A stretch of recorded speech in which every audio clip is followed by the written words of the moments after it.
Masayang araw, mga ka-PL. Gaano kaya katotoo? Itong usap-usapan po ngayon sa social media, mga ka-PL, partikular po dito sa Facebook, na di umano, mga ka-PL, palasyo at ang Kongreso, di umano, mga kababayan, meron pong alitan. Ano kaya ang dahilan? Kung totoo man na meron silang alitan, mga kababayan, hindi kaya nagkaosihan? O baka naman hindi patas ang partihan? O eto po ang video, mga kababayan, papanoorin po natin. Pero hindi ho ito literal na video, mga ka-PL, na alam niyo po yung nagtatalo yung dalawa, si Ngag-Ngag at saka si Bentambi. Wala ha. Text lang po ang mababasa o makikita ninyo, mga kababayan. Text. Ayan, na meron pong napakagandang font. Ayan. At pagkatapos po nating panoorin itong video, himay-himayin po natin. Okay? Pero bago ko po simulan, makikisuyo sa mga hindi pa po nakasubscribe.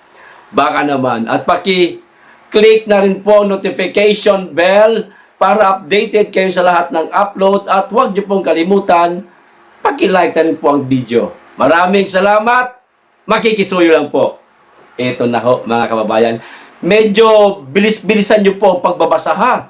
At mabilis pong magpalit ng mga text, mga kababayan. Pero huwag kayong mag-alala. Hihimay-himayin naman po natin Okay? O, eto na.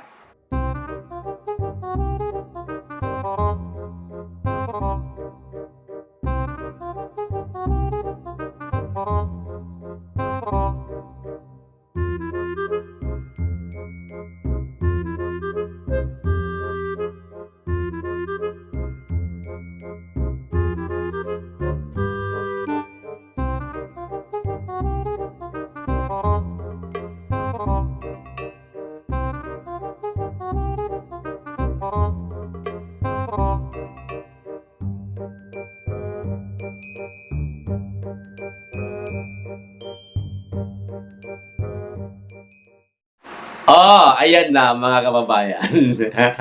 Nagsisimula na yata ang tila hindi pagkakaintindihan ng magpinsan.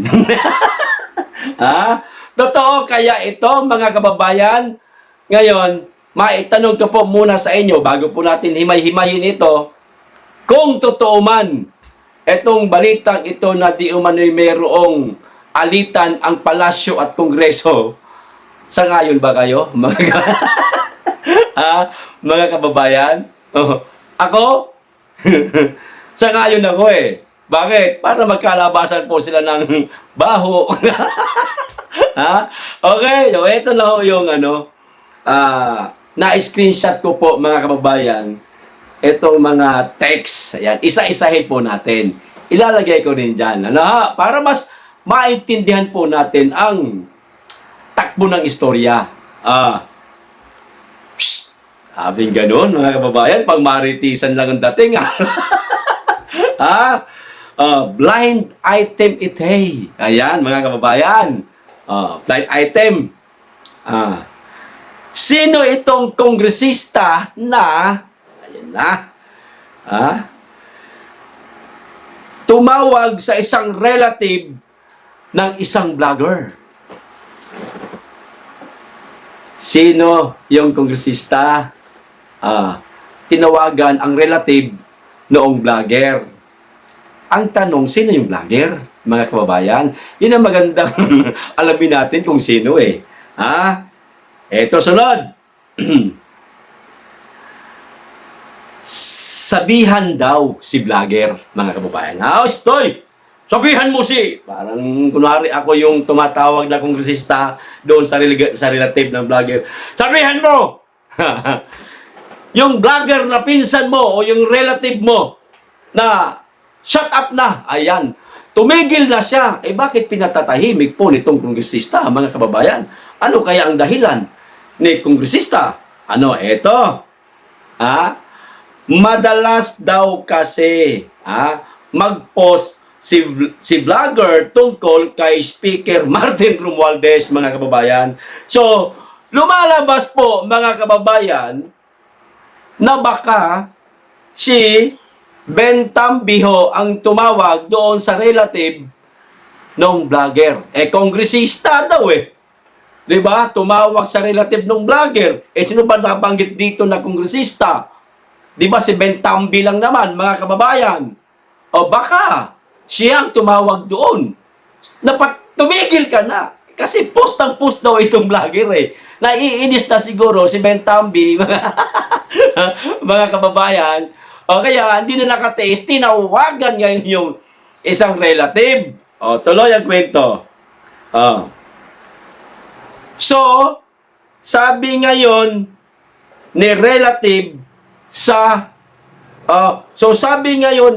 ni relative ni vlogger sa isa pang relative ni vlogger. So, involved ang dalawang relative ni vlogger, mga kababayan. Ang sabi di umano nitong relative ni vlogger na tinawagan nitong kongresista, sinabihan din yung isa pang relative nila na siya namang nagsabi kay vlogger. So, relative, tinawagan ni kongresista, sinabihan yung isa pang relative. Tapos itong relative na ito, tumawag o sinabihan yung vlogger. O, ito. Sabihin mo kay, blanco ho, mga kababayan, halimbawa, pagpalagay na lang natin, sabihin mo kay Sir Coop, malaki ang project ko kay Martin, ha? Aba, karagis talaga, oo. Ano kayang project nitong relative ni vlogger kay Martin nakalagay dito, mga kababayan. Magsinungaling tayo. O ayan, nakikita nyo naman, di ba? Alam mo, sabihin ko dyan na si Marcolita, na si Martin man yan. O di ba? Ano kaya ang project ng relative ni vlogger kay Martin? Aba, medyo nakakaduda itong vlogger na ito, mga kababayan. Bakit yung pinsan niya o relative niya merong project kay Martin? Hindi kaya, tuloy natin. Ito po yung pinakapunto ko. Makaapekto kaya ito sa di umanong alitang palasyo at kongreso? Mga kababayan, wala akong pakialam doon sa kongresista na tumawag doon sa relative ng vlogger at ito pang isang relative ng vlogger at higit sa lahat doon sa vlogger. Walay ako paki doon, mga kababayan. Dito ako na-curious. Ayan. Nag-uusisa ngayon, mga kababayan, kung totoo bang itong usap-usapan ngayon sa social media na di umano nga, meron ng alitan ang palasyo at kongreso. Yeah. Sila. Nagsusungagan na, mga akong totoo man ito. No? Usap-usapan pa lang ho ito eh. Hindi pa naman lumalabas ang baho nila. Malay natin, baka lumabas din ang baho. Kung totoo man. Soon. Pero sa ngayon, usap-usapan pa lang. Pero alam niyo naman po, yung ating mga kababayan, halimbawa, mayroong source doon sa loob, sa kongreso man, o kaya doon sa malaking bahay, may mga kaibigang vlogger yan eh. Sinuchuchu. Alam niyo ba? Yan, ganyan. Malay natin, baka ganun ang naging senaryo, mga kababayan. Kaya ngayon ito, kumakalat at pinag-uusapan na. Sa akin galing? Hindi. O, siya nga pala, shout out kay Atty. Trixie. Attorney, nakisungkit lang ako ng video mo, ha. Maraming salamat po. Huwag niyo po akong i-copyright. Okay. Ito na, tuloy, mga kababayan. Or, ito na. Is it Marcos versus Romualdez? Walang question mark, mga kababayan. Wala. Nagsasabi lang po. Or is it Marcos versus Romualdez? Kita nyo na? Na baka nga, totoo na meron ng alitan itong magpinsan.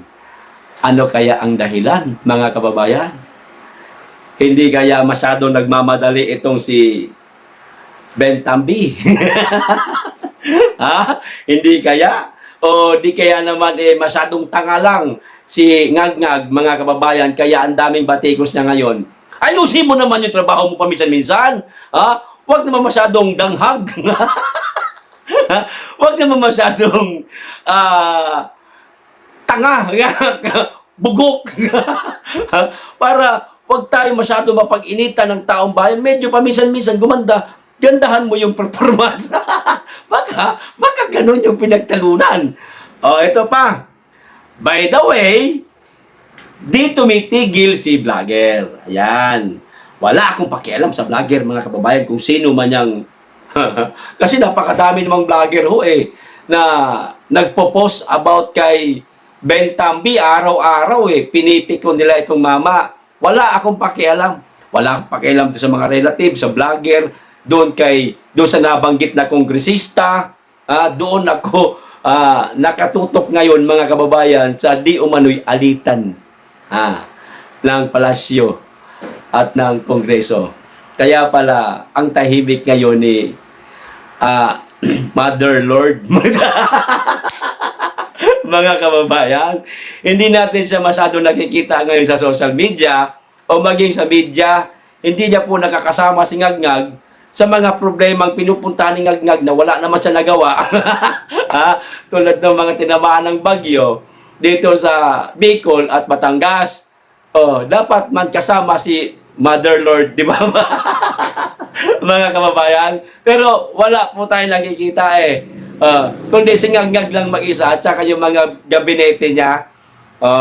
Hindi kaya mayroong katotohanan, mga kababayan, itong alitan ng palasyo at kongreso? Kayo na lamang po ang humusga. Hanggang dito lang. Maraming salamat. Mag-iingat kayo lagi. At higit sa lahat, mahalin natin ang Pilipinas. Be blessed.